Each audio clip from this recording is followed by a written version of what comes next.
Hello everyone, welcome in another lecture of chemistry. I am doctor Nisha Singh और आज का हमारा टॉपिक है बायोडिग्रेडेबल पॉलीमर्स। तो अगर इस बायोडिग्रेडेबल पॉलीमर्स में से इस पॉलीमर वर्ड को हटा दें तो पहली टर्म हमारे पास आती है बायोडिग्रेडेबल। बायोडिग्रेडेबल ऐसे सब्सटेंसेस होते हैं जिन सब्सटेंसेस को किसी माइक्रो ऑर्गेनिज्म की हेल्प से स्मॉल मॉलिक्यूल्स की फॉर्म में डिग्रेड किया जा सके, यानी ऐसे सभी मटेरियल्स जिन मटेरियल्स पर माइक्रो ऑर्गेनिज्म एक्शन करके उनको स्मॉल मॉलिक्यूल्स की फॉर्म में कन्वर्ट कर सकते हो, ऐसे सब्सटेंसेस को हम कहते हैं बायोडिग्रेडेबल सब्सटेंसेस और इस प्रोसेस को हम कहते हैं बायोडिग्रेडेशन। अगर ये प्रोसेस पॉलीमर्स के साथ किया जाए तब हम ऐसे पॉलीमर्स को कहते हैं बायोडिग्रेडेबल पॉलीमर्स। तो बायोडिग्रेडेबल पॉलीमर्स को हम कैसे डिफाइन कर सकते हैं? Such kind of polymers which can be degraded by the action of microorganisms, यानी कि हम इसको मेंशन कर सकते हैं degradation of polymers by microorganisms। जो माइक्रो ऑर्गेनिजम्स हैं उनमें बहुत सारे तरीके के माइक्रो ऑर्गेनिजम्स आ सकते हैं, जैसे हमारे फंजाई है, बैक्टीरिया है या और डिफरेंट कैटेगरी के माइक्रो ऑर्गेनिजम्स। तो अगर इनमें से किसी भी तरीके का माइक्रो ऑर्गेनिज्म बायोडिग्रेडेबल पॉलीमर्स के ऊपर एक्ट करता है तो वो उन पॉलीमर्स को डिग्रेड करके स्मॉल मॉलिक्यूल्स की फॉर्म में कन्वर्ट कर सकते हैं। तो बायोडिग्रेडेबल पॉलीमर्स वो पॉलीमर्स हुए जिन पॉलीमर्स का डिग्रेडेशन होता है by the action of various category of micro organisms. अब इस डिग्रेडेशन के प्रोसेस में होता क्या है? तो next part is degradation of polymers. जो पॉलीमर्स हैं वो लॉन्ग चेन मॉलिक्यूल्स होते हैं और उनका मॉलिक्यूलर वेट जो है वो बहुत हाई होता है। तो इस डिग्रेडेशन के प्रोसेस के लिए जितने भी बायोडिग्रेडेबल पॉलीमर्स होंगे वो सबसे पहले कन्वर्ट होंगे उसकी बेसिक यूनिट यानी कि मोनोमर यूनिट में। तो जो पहला स्टेप होगा उस पहले स्टेप को हम कहेंगे डीपॉलीमरेज। इस डीपॉलीमरेजेस या डीपॉलीमराइजेशन प्रोसेस की हेल्प से जो बायोडिग्रेडेबल पॉलीमर्स हैं ये पॉलीमर्स कन्वर्ट होते हैं मोनोमर या फिर डाइमर की फॉर्म में। मोनोमर यानी सिंगल यूनिट और डाइमर जिसमें मोनोमर की दो यूनिट आपस में जुड़ी हुई होती हैं। कई बार ये ट्राइमर की फॉर्म में भी कन्वर्ट हो सकते हैं।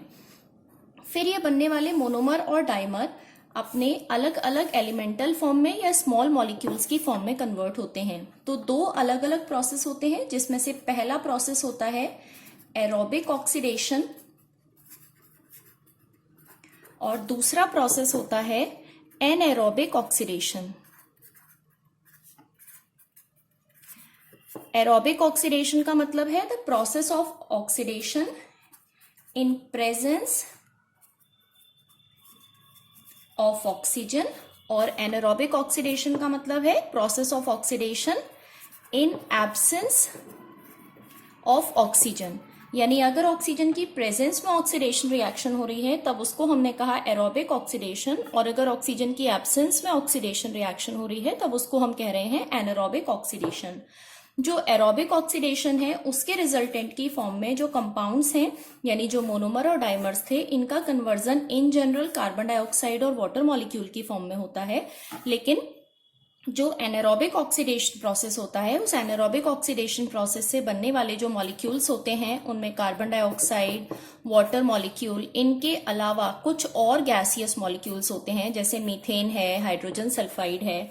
ये सारे के सारे मॉलिक्यूल्स एनारोबिक ऑक्सीडेशन की फॉर्म से मिलते हैं। तो बायोडिग्रेडेबल पॉलीमर सबसे पहले डीपॉलीमराइज होंगे मोनोमर या डाइमर की फॉर्म में, उसके बाद उनका ऑक्सीडेशन प्रोसेस होगा एरोबिक और एनारोबिक ऑक्सीडेशन की फॉर्म में, जिस ऑक्सीडेशन प्रोसेस की हेल्प से वो अपने स्मॉल मॉलिक्यूल्स की फॉर्म में कन्वर्ट होंगे और ये मॉलिक्यूल्स बहुत इजीली एनवायरमेंट के साथ में मिक्सअप हो जाएंगे। जो बायोडिग्रेडेबल पॉलीमर्स होते हैं, बायोडिग्रेडेबल पॉलीमर्स को इनकी फॉर्मेशन के बेसिस पर हम क्लासिफाई कर सकते हैं। तो इनका क्लासिफिकेशन देख लेते हैं कि कितनी कैटेगरी की फॉर्म में हम इनको डिवाइड करते हैं। So the next part is types of biodegradable polymers which is on the basis of formation. यानी बायोडिग्रेडेबल पॉलीमर्स की फॉर्मेशन कैसे हो रही है।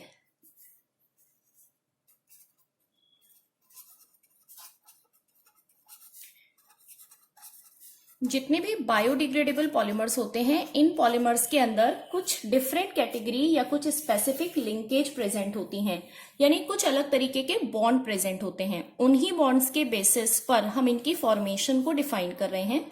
तो biodegradable polymers can be derived either by biomass or by microorganisms। तो या तो हम इनकी फॉर्मेशन करेंगे बायोमास यूज करके, बायोमास होता है ऑर्गेनिक मैटर, या फिर हम इन पॉलीमर्स को डिराइव करेंगे माइक्रो ऑर्गेनिजम्स की हेल्प से। तो बायोमास से बनने वाले या बायोमास से डिराइव करने वाले पॉलीमर्स को हम कहते हैं एग्रोपॉलीमर्स, और माइक्रो ऑर्गेनिज्म से मिलने वाले पॉलीमर्स को हम कहते हैं बायो पॉलीएस्टर्स। जो एग्रोपॉलीमर्स हैं, उन एग्रोपॉलीमर्स को on the basis of linkage और on the basis of bond present in polymers हम दो कैटेगरी में डिवाइड करते हैं, जिसमें से पहली कैटेगरी हमारे पास आती है पॉलीसैकेराइड्स की, और दूसरी कैटेगरी हमारे पास आती है प्रोटीन्स की। जो पॉलीसैकेराइड्स होते हैं, पॉलीसैकेराइड्स के अंदर प्रेजेंट होती है ग्लाइकोसाइडिक लिंकेज, ग्लाइकोसाइडिक लिंकेज। और जो प्रोटीन्स होते हैं, इनके अंदर प्रेजेंट होती है पेप्टाइड लिंकेज। जो बायोपॉलीएस्टर्स होते हैं, इनके अंदर प्रेजेंट होती है एस्टर लिंकेज। ये लिंकेज ये रिप्रेजेंट करती हैं कि अगर हम किसी भी पॉलीमर को बायोडिग्रेडेबल पॉलीमर की कैटेगरी में प्लेस कर रहे हैं, दैट मीन्स उस पॉलीमर का डिग्रेडेशन अगर हो रहा है, तो उस डिग्रेडेशन के लिए ये कुछ लिंकेज हैं जो उस पॉलीमर के अंदर होनी कंपलसरी है। तो अगर हमारे पास कोई पॉलीमर नॉन बायोडिग्रेडेबल है और उस पॉलीमर के केमिकल स्ट्रक्चर को मॉडिफाई करके उसमें कुछ इस तरीके की लिंकेजेस को अगर इंसर्ट किया जा सकता है, तो वो पॉलीमर भी काफी हद तक बायोडिग्रेडेबल पॉलीमर की तरह एक्ट करता है। तो एग्जांपल ले लेते हैं, जो ग्लाइकोसाइडिक लिंकेज है वो कार्बोहाइड्रेट मॉलिक्यूल को किसी दूसरे ग्रुप के साथ में अटैच करती है। तो एग्जांपल के लिए एक स्ट्रक्चर यहां पे ड्रॉ कर रही हूं मैं, जिसमें हम डिफरेंट लिंकेज की फॉर्मेशन देखेंगे। सपोज ये हमारे पास एक कार्बोहाइड्रेट है, जिस कार्बोहाइड्रेट में डिफरेंट पोजीशंस पर डिफरेंट बॉन्ड्स प्रेजेंट है, और इस स्ट्रक्चर में जो कार्बोहाइड्रेट है वो कार्बोहाइड्रेट यानी containing carbon, hydrogen and oxygen, ये कार्बोहाइड्रेट मॉलिक्यूल एक दूसरे फंक्शनल ग्रुप के साथ में जुड़ा हुआ है। तो ये जो लिंकेज यहां पर बनी हुई है, this linkage is glycosidic linkage. इसी तरीके से जो पेप्टाइड लिंकेज है, पेप्टाइड लिंकेज एमाइड्स के अंदर प्रेजेंट होती है, यानी हम इसको रिप्रेजेंट कर सकते हैं CONH। तो ये जो लिंकेज है, this linkage is called peptide linkage. Same ऐसे ही अगर हम एस्टर लिंकेज की बात करते हैं, तो C डबल बॉन्ड O, ये जो लिंकेज है this is called ester linkage. तो हमारे ऐसे पॉलीमर्स, जिन पॉलीमर्स की फॉर्मेशन बायोमास या माइक्रो ऑर्गेनिज्म से होती है, उनमें अलग अलग तरीके की लिंकेज प्रेजेंट होती हैं, और उन्हीं लिंकेज के बेसिस पर हम इन बायोडिग्रेडेबल पॉलीमर्स की स्टडी करते हैं। तो एक दो एग्जांपल्स ले लेते हैं। जो पॉलीसैकेराइड्स हैं, उनके एग्जांपल्स की फॉर्म में हमारे पास आते हैं स्टार्च है, सेल्यूलोज है, न्यूक्लिक एसिड है। ये सारे के सारे बायोडिग्रेडेबल पॉलीमर्स हैं। जो प्रोटीन्स या जिनमें पेप्टाइड लिंकेज प्रेजेंट होती है, उनके एग्जाम्पल में हमारे पास आ जाता है सिल्क है, वुल है, जिलेटिन है, केसीन है। ये सारे के सारे peptide linkage containing biodegradable polymers हैं। और जो एस्टर लिंकेज है, उस एस्टर लिंकेज के लिए हम एग्जाम्पल ले लेते हैं पॉलीग्लाइकोलिक एसिड या पॉली हाइड्रोक्सी एल्केनोएट्स। ये सारे के सारे बायोडिग्रेडेबल पॉलीमर्स के एग्जाम्पल हैं। जो बायोडिग्रेडेबल पॉलीमर्स होते हैं आज की डेट में इनका मेडिकल साइंसेज में बहुत वाइड एप्लीकेशन होता है। तो एप्लीकेशन के लिए एक दो बायोडिग्रेडेबल पॉलीमर्स के एग्जाम्पल मैं यहाँ पर मेंशन कर रही हूँ। पहला जो हम यूज करते हैं इट इज डेक्सट्रॉन।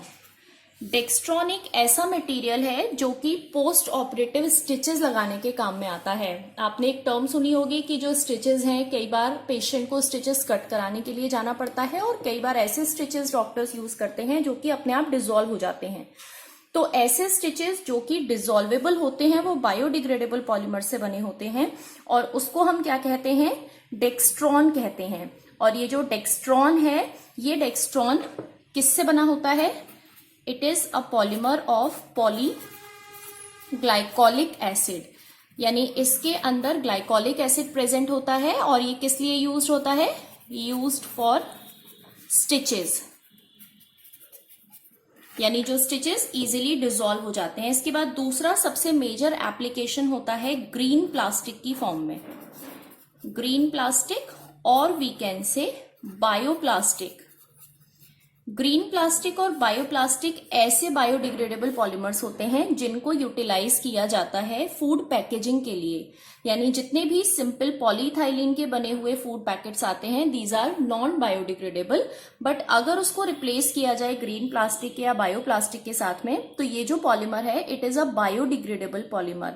और ये बायोडिग्रेडेबल पॉलीमर एक ब्लेंड होता है, यानी मिक्सचर ऑफ पॉलीमर होता है, जिस ब्लेंड के अंदर क्या क्या प्रेजेंट होते हैं, ब्लेंड के अंदर डिफरेंट तरीके के बायोडिग्रेडेबल पॉलीमर्स प्रेजेंट होते हैं। One is polylactic acid, पॉलीकैप्रोलैक्टोन,